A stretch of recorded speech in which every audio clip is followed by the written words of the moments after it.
Hello friends, आज के blog की स्टार्टिंग हो रही है सुबह के 9 बजे से। और आज है नवरात्रि का पहला दिन। आप सभी को नवरात्रि की ढेर सारी बधाइयाँ और शुभकामनाएं। माता रानी आप सबकी मनोकामनाएं पूर्ण करें। और सुबह के टाइम ही मैंने गेहूं वगैरह धो लिए थे और इन्हें सुखाने के लिए डाल दिया था। और अम्मा इनको फैलाने में लगी हुई थी क्योंकि आज बहुत तेज़ धूप लगी हुई है। और फिर मैंने चूल्हे की लिपाई करी क्योंकि हम रोज़ चूल्हे की लिपाई करते हैं। उसके बाद मैंने धोए सुबह के नहाए धोए के कपड़े वगैरह।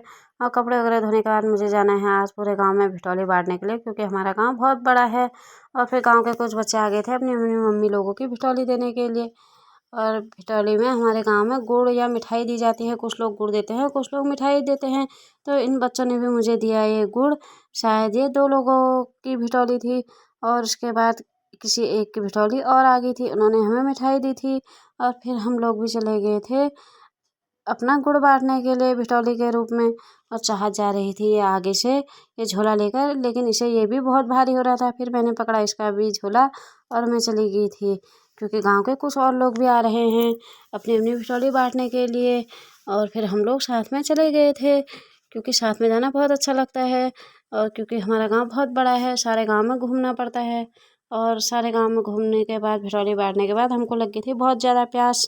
फिर हम लोगों ने एक अम्मा के वहाँ पे बैठे और यहाँ पे हमने बैठकर पानी पिया। पानी के पीने के बाद जो हमें थोड़ा बहुत राहत महसूस हुई। और उसके बाद हम चले गए थे एक छोटे से बच्चे को देखने के लिए जो अभी हुआ है। और हमारे वहाँ इस प्रकार से बच्चे के सिर पर फूल वगैरह रखे जाते हैं। फिर हम आ गए थे घर आकर बनाई मैंने चाय।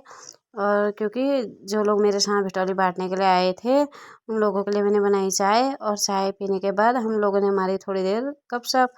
और फिर शाम का टाइम हो गया था, उनके साथ गप मारने में बातें करने में पता ही नहीं चला। तो फिर शाम का टाइम हो गया था, फिर मुझे खाना बनाना था। आज के लिए बस इतना ही। कल मिलते हैं आपसे एक नए ब्लॉग के साथ, तब तक के लिए बाय।